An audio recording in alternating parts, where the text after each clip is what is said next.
Welcome to our podcast, Doing It Right. This podcast reveals authentic stories from successful leaders doing it right. It's about their journey to become a leader, their choices, motivations, and lessons. In essence, how they built successful personal brands. Your host is Valerie Sokolowski, author of 8 leadership books and nationally known as an authority on executive presence and personal branding. Let's get started. Here's Valerie. Hi, and welcome everyone. Well, guess what this hat means? It means that once again, this show is sponsored by TD Industries, a 73-year-old premier mechanical contractor and facilities services provider. TD can engineer, construct, operate, and maintain the buildings we work and play in. Currently, there are 300 facility technicians that operate and maintain 120 square feet at facility sites. Is that right? Million. I have to put the million in there. Well, of course, I missed that one. You know, we were talking about podcasters can make mistakes. It's okay, right? I want to welcome, though, Harold McDowell, the CEO of TD Industries today. And I want to brag on you a minute before we go on, Harold. Harold has won, this is pretty incredible, Inc. magazine's top CEO in the world. Wow. And your company also has won so many things, including the ABC National Safety Award, and listed as a culture as the 100 best places to work for 21 years. I'm just so tickled that you were on the show today and we hadn't even met before. So let me keep going and tell you what we're going to be talking about today.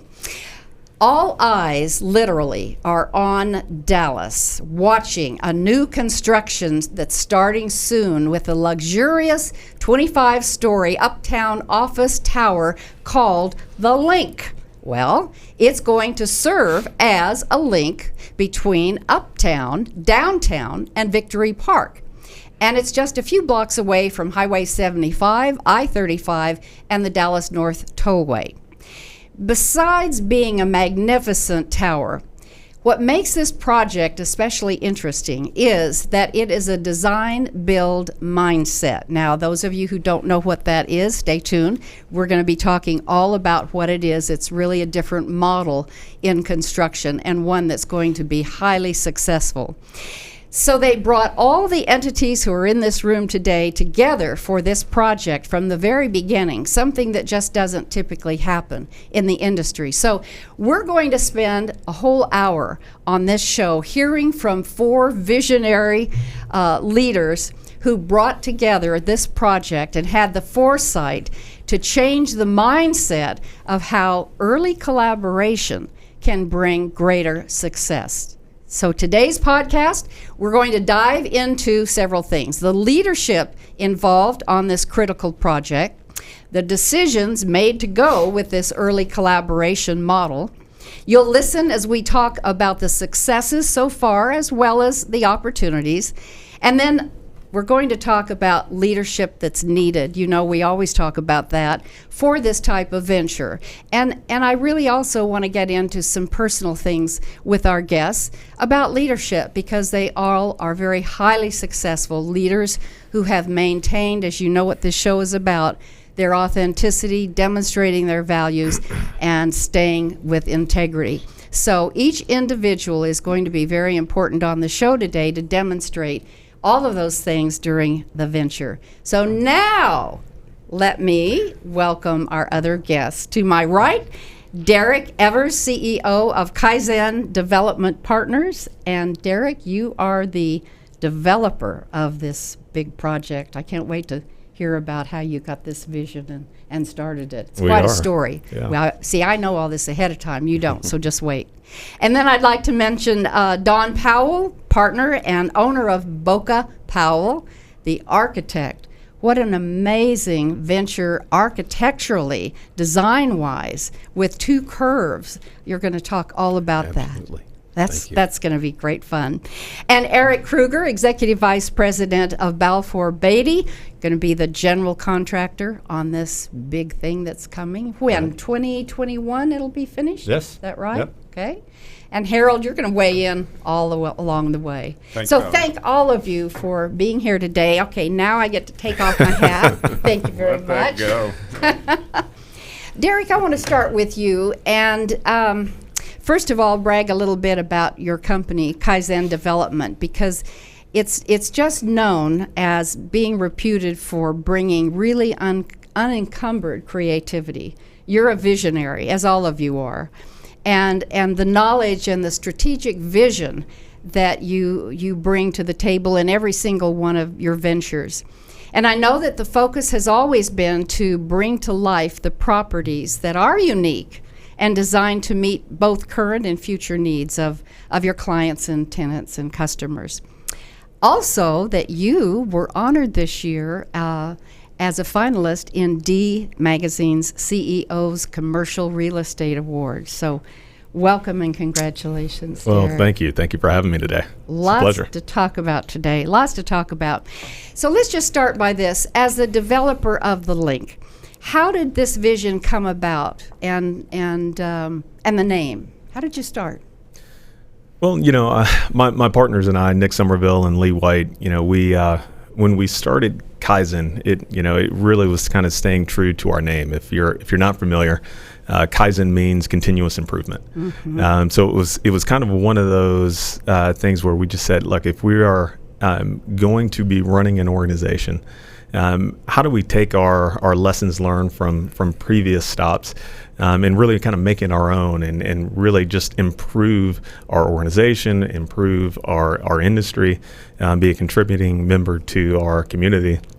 So we came together and we just said, look, Kaizen is going to be something differentiated from our competitors, and it's going to be through our authenticity. It's going to be through how we work with one another. It's going to be how we engage with one another. Mm-hmm. And we feel like we've embraced that. So we're really excited about the link. We're excited about our organization, and we're excited about being a positive disruptor to the industry. I like that word, disruptor. You kind of get a kick out of being one, don't you? We love it. There's a twinkle in his eye as you said that, being a disruptor. So, Derek, this is not typically how in the industry things happen. That typically you'll hire the architect and the engineer and bring them together and then put everything out to bid. So you chose this different approach and you brought in everyone early. What made you decide to engage both design and construction at the same time? Yeah, so my partners and I said, look, we want to deconstruct how conventional delivery is done. And we've tried it with other projects, and we just said, hey, let's implement some of the Kaizen principles, and how do we make this better?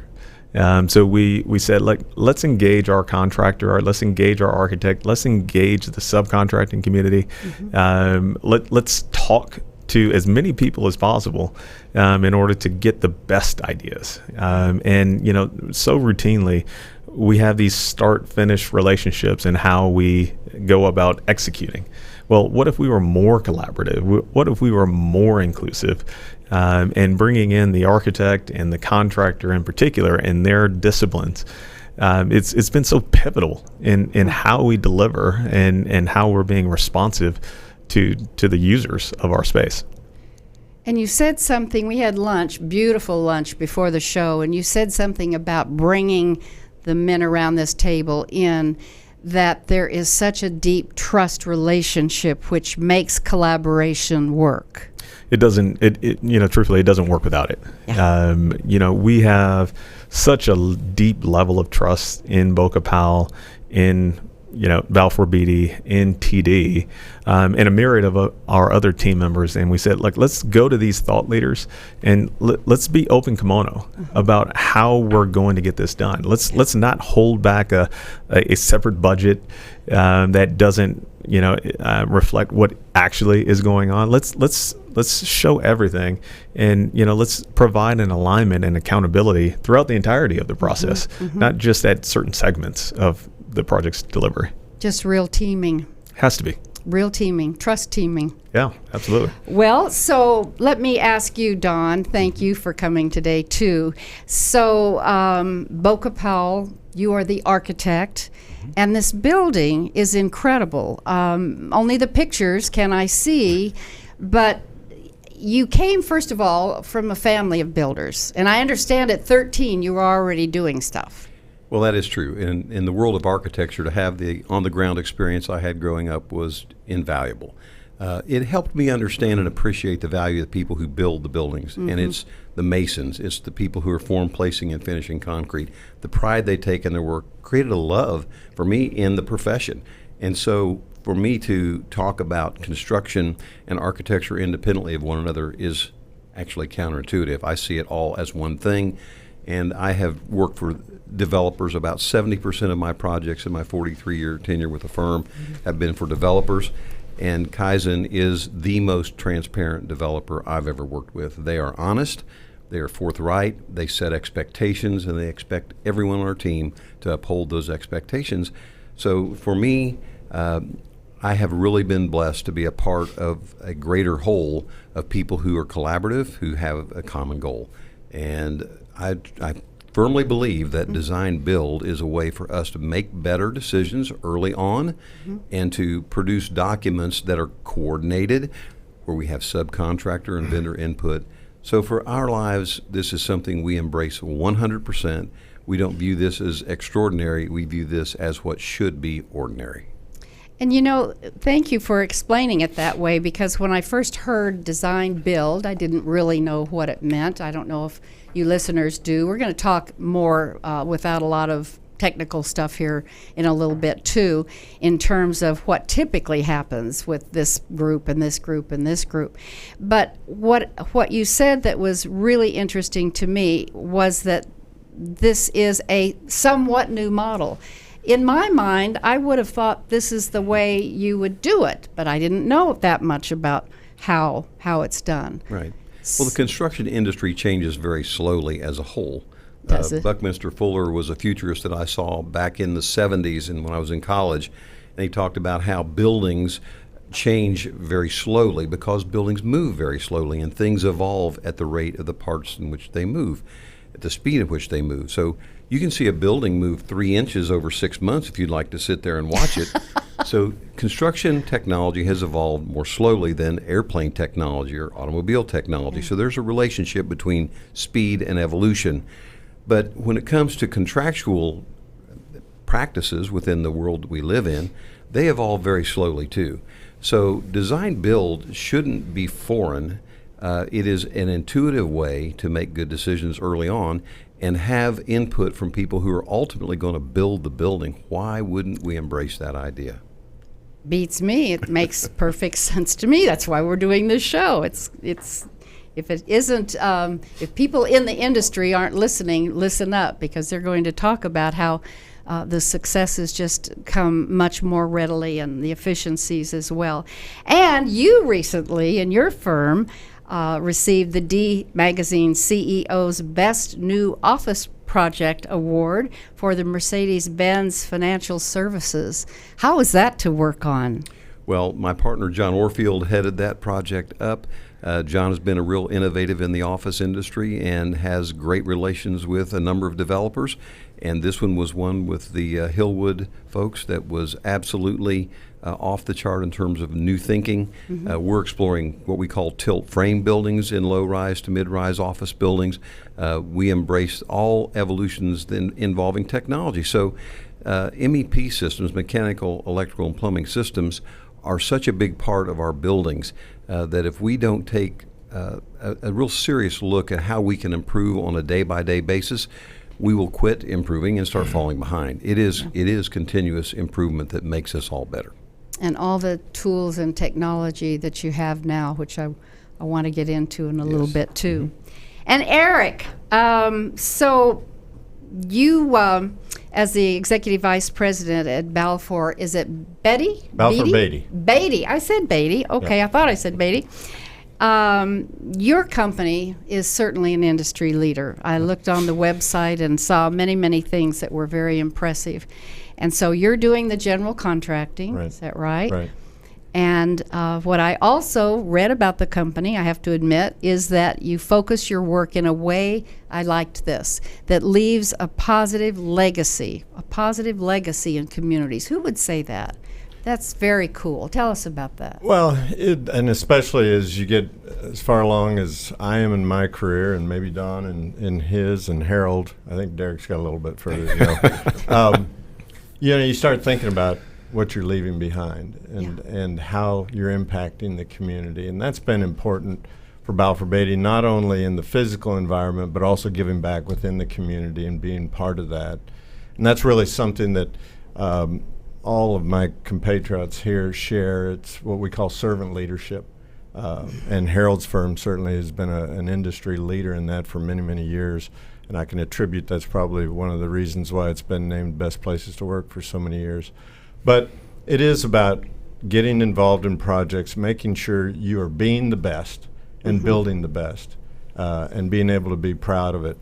As we take our families by, to be able to point out to a monument out there building and say, I was part of that, or your dad was part of that, or your mom was part of that, is pretty satisfying.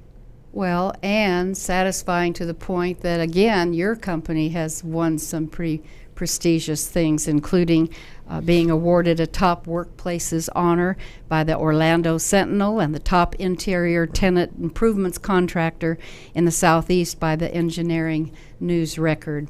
I want you to go back, if you would, before we weigh in with Harold in a minute, who's known for servant leadership, and you mentioned it. Right. So for our listeners' sake, and many of us, servant leadership, books on it, we've heard about it. What is it? How do you see it? Well, what you see, there's obviously, you can go secular, or you can go religious, and on the religious side, there's many examples there. But it's basically not asking folks to do something that you're not willing to do yourself, and treating others with dignity, knowing that each person brings value to whatever it is that they're doing, recognizing that value. That doesn't mean there isn't discipline, and Harold and I have talked about that. It's not just about being soft. It's an and world. We have to treat others with dignity. We've got to be a servant leader, but we've also got to have performance. And that's really an important part of it. You can't have one or you lack something out of the other. So the demonstration of it is what you're saying, and it isn't soft. Right. I used to get so upset when people would say, oh, you focus on the soft skills. When I started the leadership firm that I own way back when, I always had as a tagline, we focus on people skills. Right. And I had a man tell me at the time, talking about soft skills, I had him say, Valerie, companies will never pay for soft skills. You need to start out doing, your Harold is doing this, right? And I did too. I looked at this man. He said, companies will never pay for soft skills. And before I could say anything, he went on to say, what you really need to focus on, if you're going to start this company, do something like sales training like I'm doing, because we can measure that. Now, later on, if I had had the wherewithal to say it then, I would have. But now I would have said, you know what, it's the soft skills that bring the hard dollars. Right. Isn't that true? And of course, now there's research that talks about that. But Harold, your company all these years, and you individually, have been practicing, and it's been extremely successful in making your company be the ultimate that it is. Give us an example of, I'd be walking down the halls, and how would I see someone demonstrating servant leadership? Well, Valerie, I think at our shop, the way you would see servant leadership in the hallway is everybody's on a first name basis. And we've grown into a large organization, and so just acknowledging, greeting, saying hello. Mm-hmm. There's also actually a joke in our Dallas office that people wave when they come and leave the parking lot. And we actually did a video one day. We shot pictures of people driving in, waving to the people walking in on the sidewalk. And so it is a friendly, inclusive environment. It is a servant-led environment. It's focused on creating success for those that work for you. So by helping others grow, by making sure they have the tools and the gifts and the talents that they need to do their job, and then ultimately helping them grow, that's what great servant leaders do. And since at TD, all we really have to sell is the gifts and talents of our people, it's really important that everyone feel valued and everyone feel like they have opportunities to grow. And you call, it's an employee-owned company, right? It is an employee-owned company. Yeah, we got 2,400 stockholders that own out of about 3,000 employees. And so if someone's walking down the hall and you see them, you don't call them employees. What do you call them? We go partners. There you TD go. Partners is our acronym for employee. I like that. Yep. That has helped build. Because everybody owns a little piece. That's for sure. That's for sure. So we better do right? Yeah. Better do it right. So let's go back now to the link and when each of you got the call from the developer. Eric, let's start with you. When you got that call, what were you surprised? Had you been, what were you thinking? Well, no, not surprised at all. We've been very blessed to be partners with Kaizen for many, many years. And Derek started off by saying that they provide a lot of trust and transparency. And if you take that sincerely, you take on a tremendous amount of responsibility when that's being put upon you. So when you get a call from Derek or one of his partners, you respond right away. I mean, that's what friends do. When they call, you come running. And because of the success that they've had and the reliability of those calls, meaning they're real, you've got something there. And so it doesn't matter. And they're involved in some very exciting things now. When Derek, Lee, or Nick call, we're going to be there. So we knew we had something exciting. And then when he explained it, we knew we had something really exciting because the link is probably one of the highest profile, most prominent sites in the downtown, uptown area that folks are going to see come alive over the next 24 months. I can't wait to watch it. I'm going to go back to the vision. So you saw this piece of land, and with your innovative mind, how did you come to the point where you said this sort of interesting piece of land could be this? It's, we say it often, as developers, we're storytellers, and so we kind of approach every development as a story that we're telling to the community. So when we looked at this particular piece of property, it wasn't just, hey, let's maximize profits. What's something that's authentic to this location, to this community, that it will be accepted, because if it's not authentic, it's going to automatically be rejected over time. Maybe not initially, but over time, it's not going to work. So that's how we approach development as a whole, and when we saw this piece of property, we said, what does it want to be? What does the property want to be? What does the property want to be? It's telling you something. I like that. Well, I have a friend of mine. He was a winemaker. His name is Mac McDonald. He's an African-American winemaker out of California, and he makes Pinot Noirs. And the reason that he did that was he said Pinots are the toughest wines to make, which I thought was really interesting. So I said, okay, well, tell me about your story. How did you get there? And he says, I worked the land, and I wanted to, and they said, if you want to make a great wine, you have to eat the roots, eat the dirt, because it's the roots that actually make the grapes and whatnot. So, I kind of, what I received from that is, I need to go out there and eat the dirt with my partners.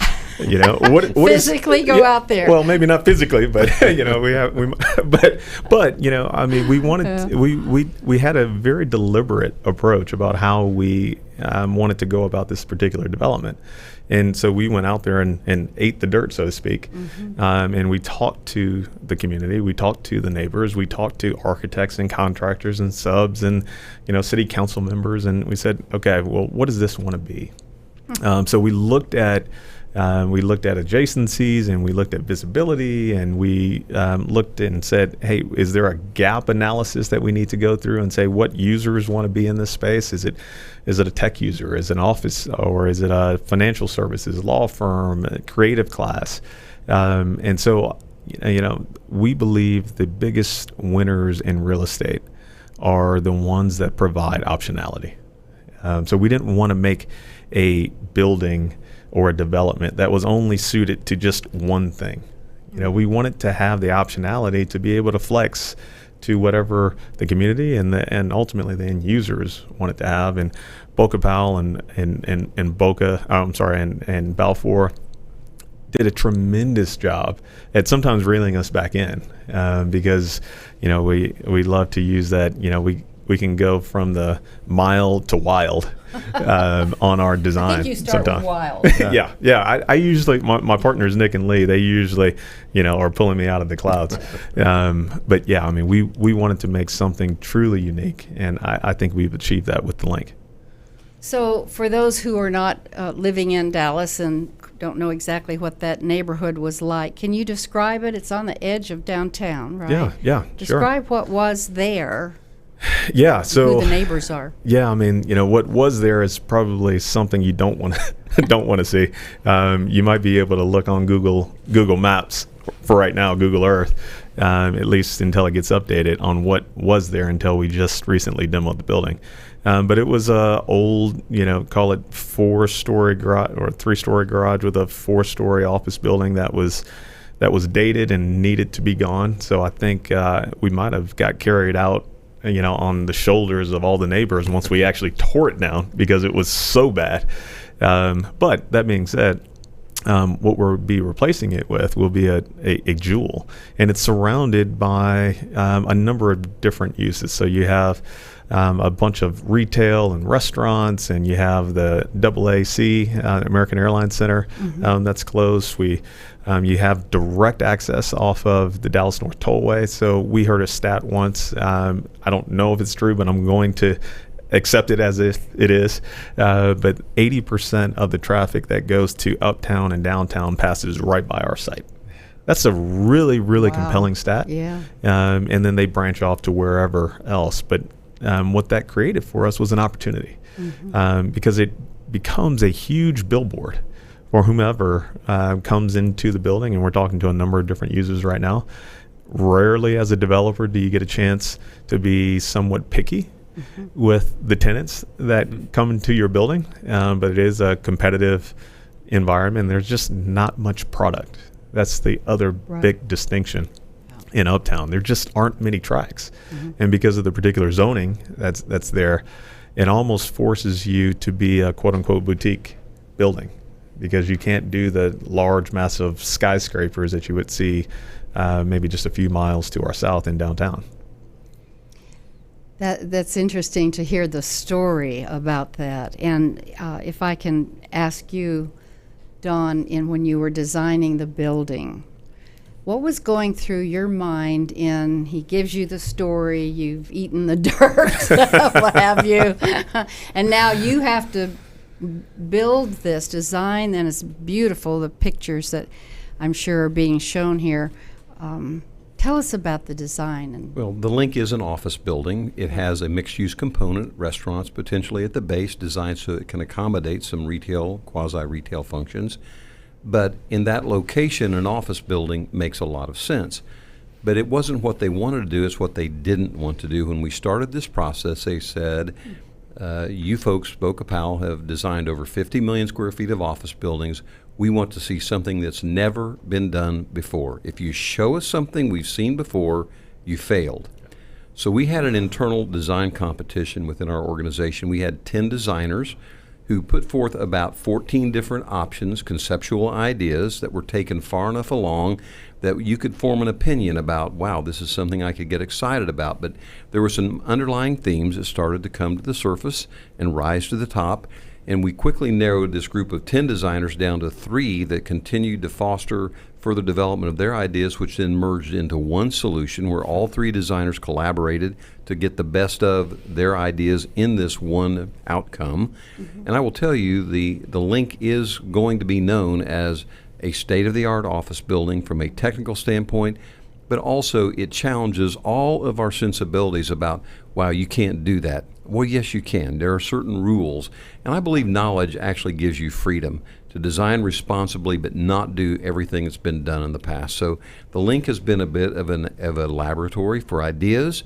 The core itself, we have a building that's not rectangular in shape. The curvilinear facades take advantage of the edge of the streets on the Harry Hines side, but on the Akron Street side, peel back from the edge of the podium so that you actually have more open space and air around that portion of the building that sits back off of the face of the podium. But the idea is that we're designing amenities that will bring tenants to this building, a superb amenity package, far better than you see in typical office buildings. And then it's really about the vibe. And one thing I love about Kaizen is they're young, they're vibrant, they are Aggies, but That means slow, small sentences. You knew he'd get that in. Yeah. but they challenge us. And the thing I'm really most proud of is that we're building a very cost-effective, high-end office building that I believe will satisfy end users' needs and the goals for this developer to distinguish itself among all the development community in Dallas.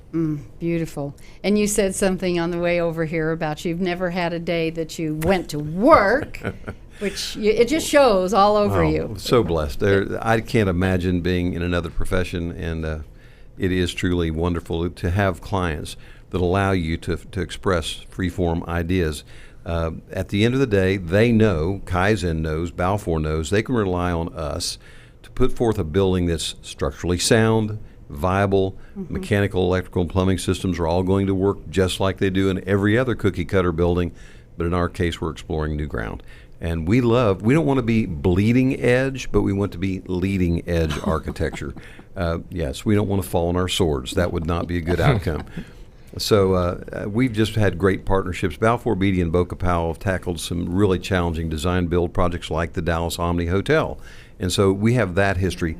The Link is our 8th office building with Kaizen.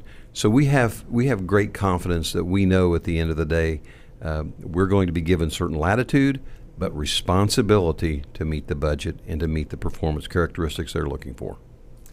So thank you for that. And let's go then to the construction and the internal stuff. Now I'm talking, audience, because I don't know all the things that go, I see a pretty building and I take it for granted. I did before, but I didn't really understand the intricacies like I do now. And so Eric and Harold, whoever wants to start, what about now the insides? How are you working all that out? Well, I'll jump in first, Harold. So it starts at the very beginning. You start at the beginning with the end in mind, and that's here again the beauty of the collaboration that we've seen on this project is all of the stakeholders were at the table very early. Yeah. So not only was Balfour Beatty involved very early, but TD as a design build for the mechanical portion of the project was also involved. So when you get to that, we're talking about Don and team may be looking at the exterior, the design, or the floor plates, the way this is going. But meanwhile, ourselves and TD, we're looking at, how's that going to affect the mechanical distribution, the layout, et cetera, all of those small details.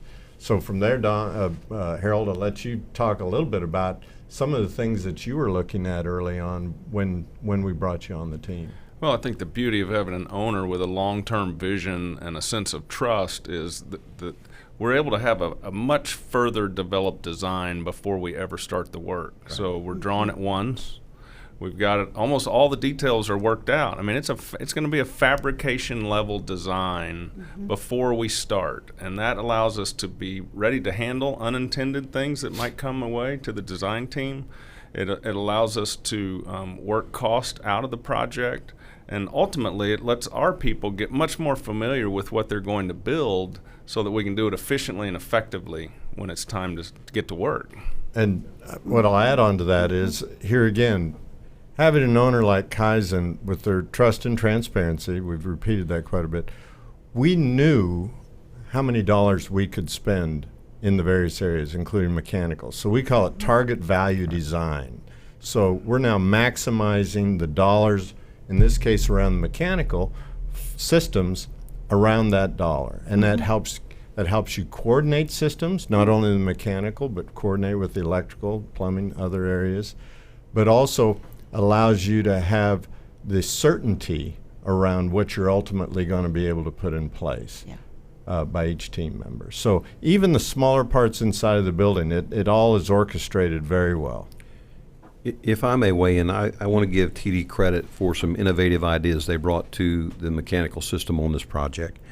They were able to provide a concept for purging the air after hours that took a lot of the particulate matter that resides in office building air out after hours, lower the amount of fresh air that's required then to be brought in to supplement that existing air, and that reduced the air conditioning tonnage or the overall cost of the system because of an innovative idea for how to expel bad air at the right time and bring in less humid and hot air the next day to start up the building.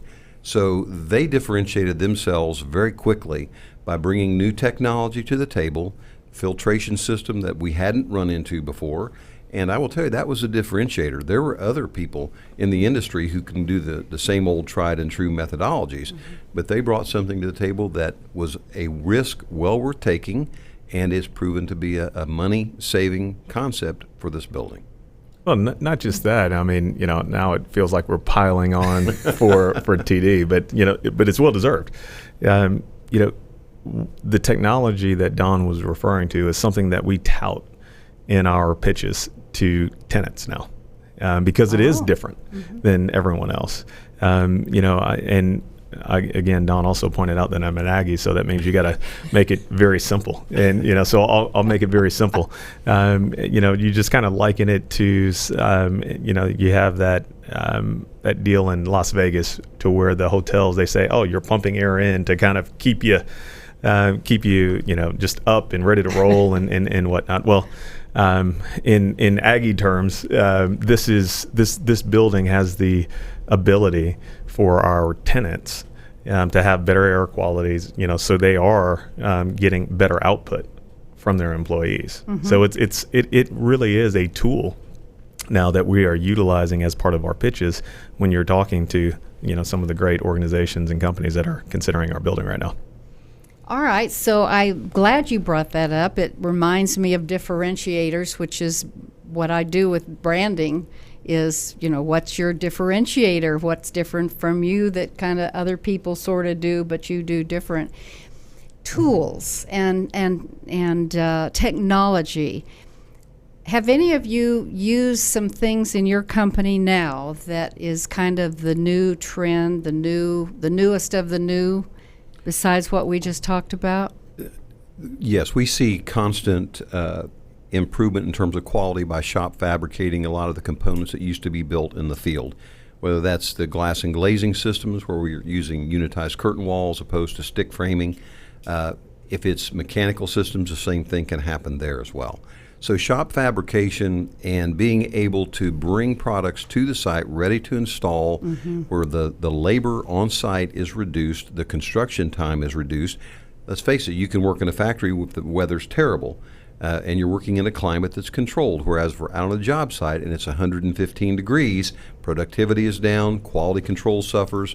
So the idea that we are relying upon shop fabrication, and Harold alluded to the fact that the drawings that we're producing are fabrication quality, that's because our subcontractors are providing those drawings to us. What used to be considered shop drawings that reflect the architectural drawings are now the documents by which the architect incorporates input from the subs rather than generating documents that then the subcontractor goes back and creates their own. It is a expediting process for decision making, as well as eliminating a costly time and quite frankly the man hours expended just to redraw things is ridiculous. And we're using that BIM technology. Revit is a tool that we all use, but we communicate architecturally and structurally in one language, The MEP folks communicate in another language. Theirs is really software used for fabrication rather than hard bidding. Okay. Yeah. One other area, there's a lot of great technology advances that we see, especially you go into TD's shop, you're seeing things done prefab, which helps your safety, helps your quality, all of those, consistency. The other thing that I think you hopefully are picking up on with the four of us is, I'll go all the way back to what I said about servant leadership, being and having the right behaviors along with being the best at your trade.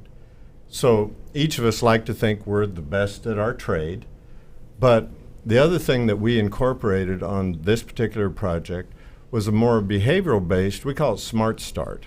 And it was something that was trademarked. It was started actually at Parkland Hospital when we were involved in building the new Parkland. It's where we get the stakeholders together.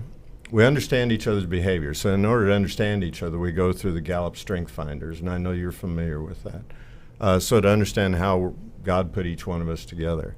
And then we have a series of things we go on beyond that to understand what's important. In this case, what were Kaizen's goals for the project? What were Bokke Powell's goals for the project? I may think I know, but until I ask them, I don't know. Then there's other issues like governance. How are we going to govern? What kind of meetings? Who needs to be in what meetings? How are we going to measure success? What are the desired outcomes? What's our code of conduct? All more soft stuff or behavioral, but it allows us, once we understand, to move very quickly. As Derek will tell you, there have been a lot of surprises, even this early into the project. Things that could have derailed it, quite frankly. We had a lot of high design aspirations, and we obviously have a budget that's got to be able to go out to the market and get competitive lease rates. Had we not had that level of trust that we all take a great deal of responsibility around and manage and handle ourselves appropriately, it could have derailed very quickly. And that's how projects usually do derail. It's usually a behavioral people issue, not a technical or construction or design issue. But those projects do not make that upfront investment, right? And Right. creating a team that knows how to work with each other and knows how to work through difficult situations. And I think that can go for any project or any organization. So. Well, thank you for that, because I was just going to say that is needed in every company, in every team. So I also would like to just take this a little bit further about the collaboration. How often do you all meet as the team? Well, we have weekly owner, architect, contractor meetings. Okay. They're held in our office right now.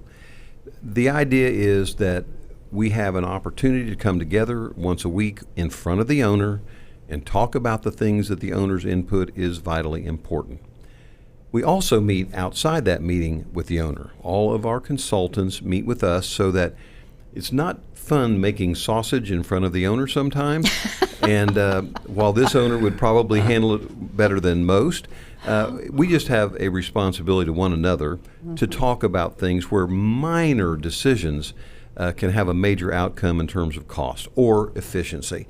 And we find that if we don't take the opportunity to meet with our subs on a regular basis, in addition to those weekly owner, architect, contractor meetings, we miss opportunities. And I will tell you, we recently faced a challenge from the city of Dallas where they changed some of the requirements for our loading dock facilities. And frankly, we had to do some innovative thinking, and ideas were thrown out that, quite frankly, could have embarrassed people, from the standpoint of, can this be done? Yes, it could be. Is it practical? But we vetted ideas that, in the end, the owner looked at it and said, well, if this is the only way we can get there, fine. At the end of the day, we found more practical solutions, but we didn't feel like we couldn't say what we needed to say with our consultants and then in front of the owner, because, again, we have an owner that isn't going to say, well, that's a crazy idea. You've lost credibility. They thank you for at least thinking about alternatives we otherwise might not have considered. Our challenges on this project have largely come from Dallas's aging infrastructure in Uptown, the electrical service distribution system, the stormwater system. Both of those things have created serious multi-million-dollar challenges to this project. Money that we weren't anxious to allocate to those things. But at the end of the day, we found a way to to accommodate that demand, and we're in budget, and it's a testament to everybody involved. It really is trust. Yeah, I mean, well, it absolutely is. I mean, what I'll add on that, just from the owner developer's perspective, is, it is truly a collaborative process, inclusive of the city of Dallas. The city has, while there are some improvements that we needed to do from an infrastructure standpoint, it did take the collaboration of the entirety of the team, inclusive of everyone in this room, working in conjunction with the city. Mm-hmm. So going down and talking with them and saying, hey, this doesn't make sense, but how about this? Or, can you, and there were things that we had to give on, and we did. And there were things that the city gave on in order to come up with the right solution, because we don't want to, just kind of block and tackle and check a box just to be checking a box, nor does the city or anybody on our project team. We said, okay, what makes the most sense? And fortunately, they've been, while challenging at times, and I would say sometimes people say we're challenging as an owner, but we got the best result. So we're really excited to be moving forward with everyone involved. Well, it strikes me then that, Derek, you're still early in the project, of course. Let's just talk about the successes. That's one of them, mm-hmm. the successes that you've had so far. And then on the flip side, what opportunities are still out there that you've found? Yeah, so I mean, as we continue, look, in real estate, it's not a matter of if something changes; it's when something changes. It is a living organism sometimes in real estate development. So we've stayed very nimble on how we react to all of it. So the project team members that we have, we often like to say, we want partners that have strong opinions loosely held. And the reason we say it that way is because we want strong input from all participants. And that's the reason that we bring folks in so early, because we want to take it all, and we want you to defend your position. But we want it loosely held, because if there is a new idea, or if there's new information, or if there's a pivot that we need to do through the course of the project, have the humbleness to be able to say, hey, there's a better way to do this, and modify. Mm-hmm. And that's what we've done throughout the entirety of the project thus far, and what we'll continue to do moving forward. So getting out of the ground and getting, permitting and working with the lender, which Goldman Sachs is our lender on this particular project, and they've been a tremendous partner, and we're looking forward to moving forward with them. It'll be our first project with them, but layering on with the balance of our team, just how do you take large organizations and marry them with a very entrepreneurial type organization like us. Mm-hmm. And we try our best to find that common ground all the way through. And I would say they do a great job of leveraging, taking their organization and leveraging the best out of the industry. And the other way that manifests itself is when you have an owner, like what you're seeing in Derek, down at the trade partner level, mm-hmm. they want to be part of that job. I mean, we're in a very competitive environment right now in Dallas. We're blessed to have a lot of construction going on, and at times it can be difficult to get trade partners involved in your project. Not this one, because they know that they've got an owner that will respect them, that wants to hear their ideas, but also here again, we may not pick that idea, but we want to hear it. They want to be part of that. And then you add on top of it the location and the design. I mean, it's just a win-win-win. Mm-hmm. But that's been a huge success, is that folks really want it. The other thing that's been a success on this project is, and you've heard him talk a little bit about it, is the challenging site and how and I give the credit obviously to Don and his firm and Derek and their firm, maximize the site, the square footage on the site. Even when we faced the challenges with Encore and some of the other things, we were able to overcome that. And I don't think we would have been able to do that had we not all come together as early as we did. You keep saying we came together, the collaboration, which is obviously the major part of why this design build is such a great idea. Let's just take that to any industry, any organization. What are the just leadership aspects of all of this that you in your own businesses make sure are in place? So I'm just kind of asking you from a culture standpoint, if people are working in a company that has a good, strong, I'll say culture, and what is culture anyway? So my question is really twofold. I'd love for you to talk about each of your cultures that you have intentionally designed and how that's lived out so that I can walk down the halls again and I can feel and see this culture. What would I be seeing? Harold, why don't you start?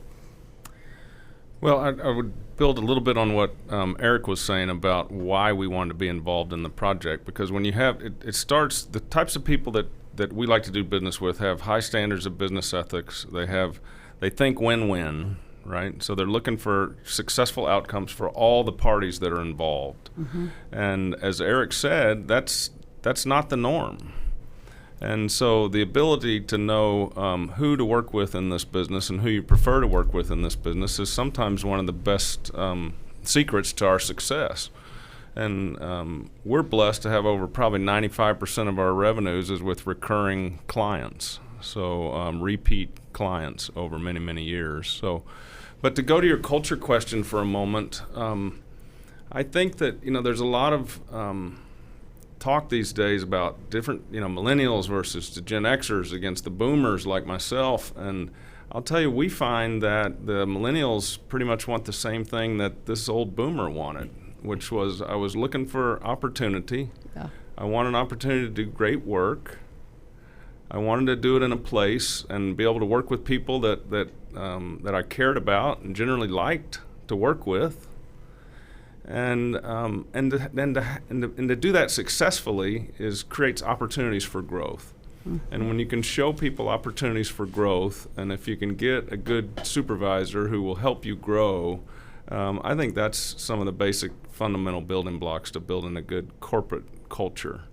And that's what's worked well for us. It's not rocket science, but it's not easy to do. It's not easy to do. But I love the fact that you said millennials are... Quit grouping, in other words, grouping people. Well, the millennials are like this, and the Gen Xers are like this, and we may work a little differently, right? Some of us may be more technologically gifted than the boomers, but I think in the end we still want the same things. Yeah. Thank you for that. What would the rest of you add? Oh, I'm just a millennial trapped in this boomer body. I bet you are. You are well preserved. It's interesting. I think all of us come from sports background and competition. And one of my favorite quotes is, the desire to win is meaningless if you don't have the will to prepare. And I find today that will to prepare is not something that you ever can lose sight of.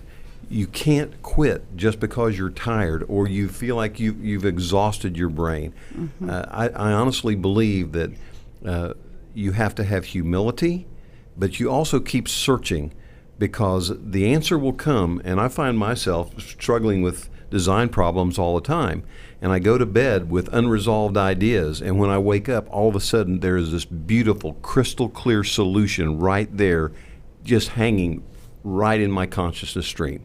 And I cannot tell you how many times that rest and letting my brain process all of this data and just give it a chance, the answer appears. It has happened to me hundreds of thousands of times in my life.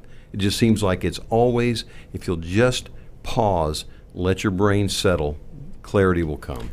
And that's part of that willingness to prepare, though. I'm not going to give up. My body is subconsciously processing that, and it does have a tremendous outcome.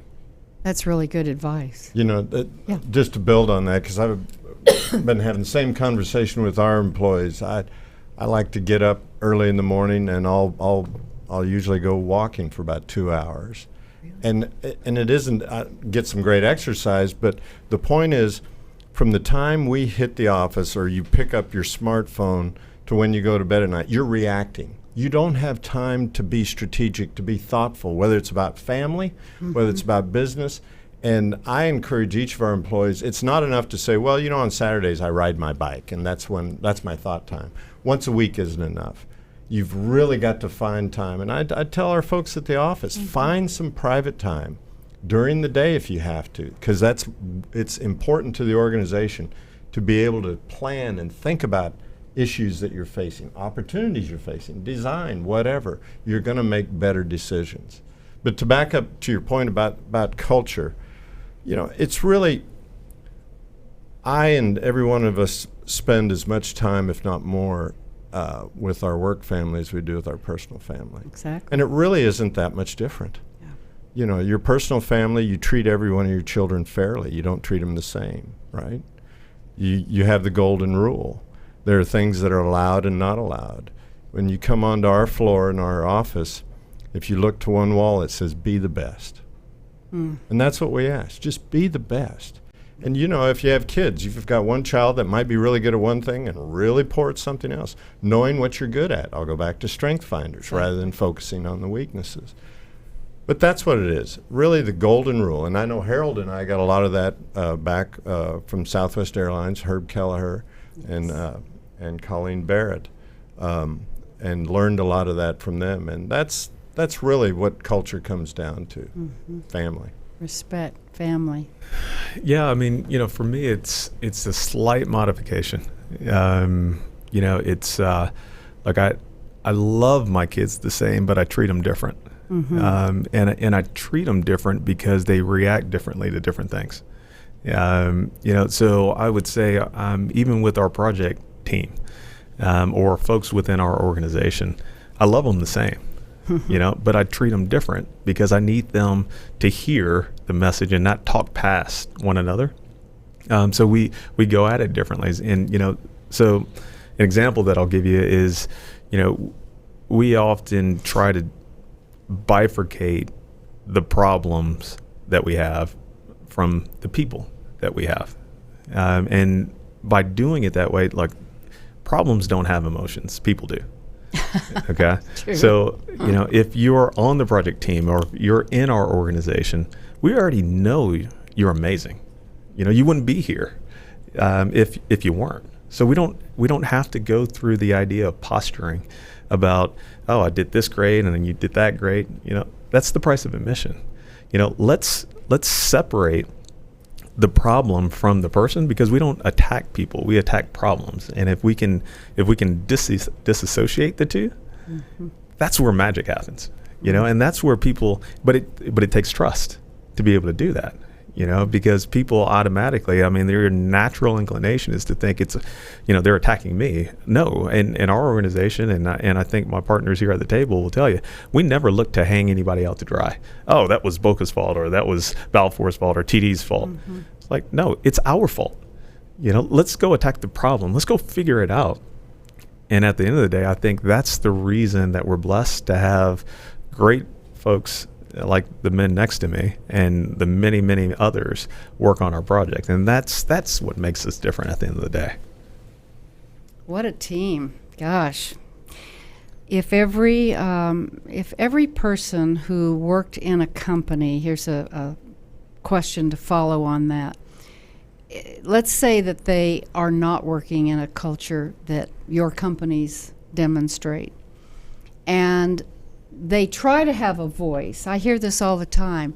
I want to have a voice at the table. I want to have a seat at the table. But I'm afraid of retribution. What would you tell that person to do or not to do? Anyone? Well, for me, I get a lot of folks that ask us about our culture and, how do you get it going, and especially if they don't. I view things pretty simply. It starts at the top. If whoever is managing your office or whatever is allowing for a safe environment, allowing for the pool of shared meaning, as we would talk about it, for you to be open, then it's all right. If you've somewhere got a block where that doesn't happen, you're in a tough place.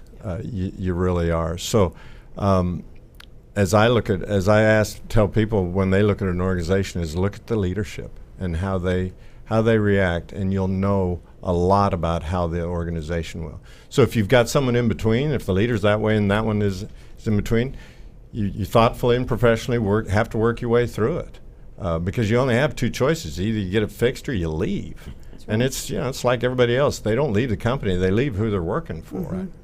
So that's very true. Yeah, we really believe that. People will go to work for a great company, but they'll quit a sorry supervisor. Right. That's right. It's who you work with every day that's the most important.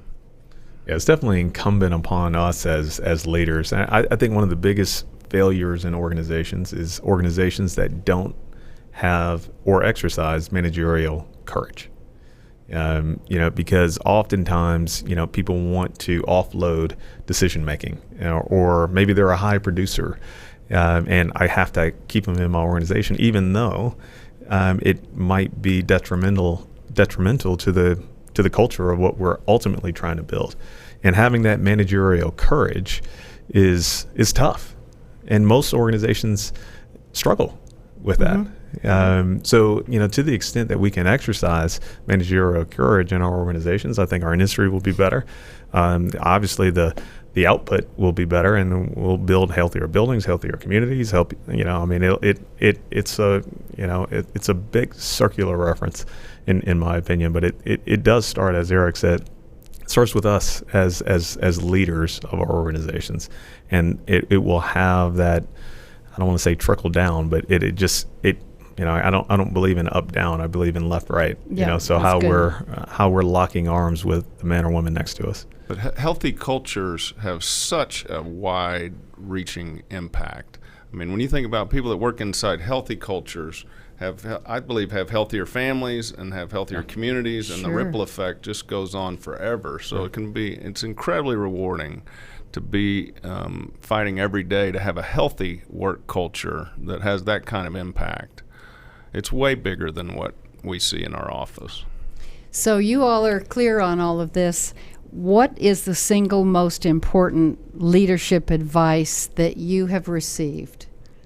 Can you think about what was the most impactful person or piece of advice that brought you to demonstrating all of this in your companies? In my case, I had a mentor when I was in college who taught me to be true to myself and build my own brand. No matter where I go, my brand travels with me. Integrity is something you can never go back and fix. You have to keep a high standard and treat people the way you want to be treated. But building a brand, when I talk to young people today, I talk to them about they are building their brand, whatever it is, their strengths, their weaknesses, their attitudes. Be all that you think you can be, and then ask for help when you need help. But don't seek help before you've tried to solve problems in meaningful ways. But I feel like there's so much opportunity in the world to help others, and nothing is more rewarding to me than helping others. And so work with the Make-A-Wish Foundation that I've been involved with on the board for 12 years, but I enjoyed that time so much because the reward of helping others was so great, far exceeded any time or money we invested. But those are the times when you really see something valuable in life that otherwise you would miss out on. Very well said. What about the rest of you? So my current mentor still, his name is Bob Slenick. He's the chairman and CEO of CBRE today. And when I used to work under him when I was at the Trammell Crow Company, and gosh, it's a shame to say that was 20 years ago now. Yesterday. Yeah, it was just yesterday. But what he told me was to always be impeccably trustworthy. And that really kind of resonated with me. Because again, we go through ups and downs, and some of it is market driven, some of it is just the people around you driven. But if you're impeccably trustworthy, you're maintaining your personal brand, and that resonates much further than just the deal that you're working on. So kind of carrying that forward, being impeccably trustworthy is something that my partners and I at Kaizen have tried to maintain, and everyone that we come into contact with, I can wholeheartedly say that they carry forward that same mindset. And if they don't, then we likely won't be partners with them that long. That'll be done. Yeah. But it's been an honor and a privilege, to work with the men and women that we have. So anyway, that was the business. That's a good one. A good one. Yeah. What else? Well, I think I've said it many times. I met with someone once who said he didn't believe in a mentor when I was seeking a mentor, and I was like, wow, this is a lousy lunch. And what he went on to say is, there is no one person who can answer and be a mentor for all aspects of your life. So if you want to be a good father, who's the very best father you know, and go work with that person. If your faith is important, who's the best person of faith? If marriage is important, whatever, and seek those out. And then when you find someone better, you replace them. So you have like a board of directors, if you will. But I think one person singling out, since we were doing that, was the late Anne McGee Cooper, who was just probably the most, she was a Robert Greenleaf follower, and probably the most important servant leader that I've ever met in my life. And it's just around the golden rule. Just treat others as you want to be treated. Pretty simple. Yeah. Thank you. So, and yours? Valerie, one of my favorite management gurus is Tom Peters. And what I love about Tom is his directness and his bluntness. And I get a weekly email from him. And this morning, it was just a few short words. It says, and you can imagine Tom shouting this, leadership is a helping profession, period, all caps. Leadership is a helping profession, period. And that means that as leaders, our roles and responsibilities are about really helping create success for those that we work with. It's about making sure they know what's expected. It's about clear expectations, that they have the tools, that they have the training, that they have the support to be successful, and helping other people grow. And then the ripple effect that comes out of that from a healthy workplace is, I would challenge you that this can be one of the most rewarding things that there is in leadership, is to watch that have positive impact on families, have positive impact on communities and generations to come. So let's keep helping each other. Thank you all so much for being on the show. These last pieces of your own experiences and lessons learned, and certainly what's inspired you. I hope the listeners that you're listening and capturing and taking into yourself these things, because look how successful these people are. And this is what the show is about. I only have people on the show that I know are truly authentic and are living their brand in the way that it demonstrates a culture where you'd want to work. So just be one. Isn't that the best? And if you want to know more about the link, you can go to link@uptown.com. Link@uptown.com. And all eyes, gentlemen, are going to be watching you now until 2021. And thank you so much for being on the show. Thanks for having us. And for you, thank you so much for listening. And until next time, stay authentic, live your brand, and we'll talk to you next week. Bye for now. Thanks for listening. To receive Valerie's voice, free monthly leadership tips, and to learn more about her leadership programs and coaching, visit her website, valerieandcompany.com.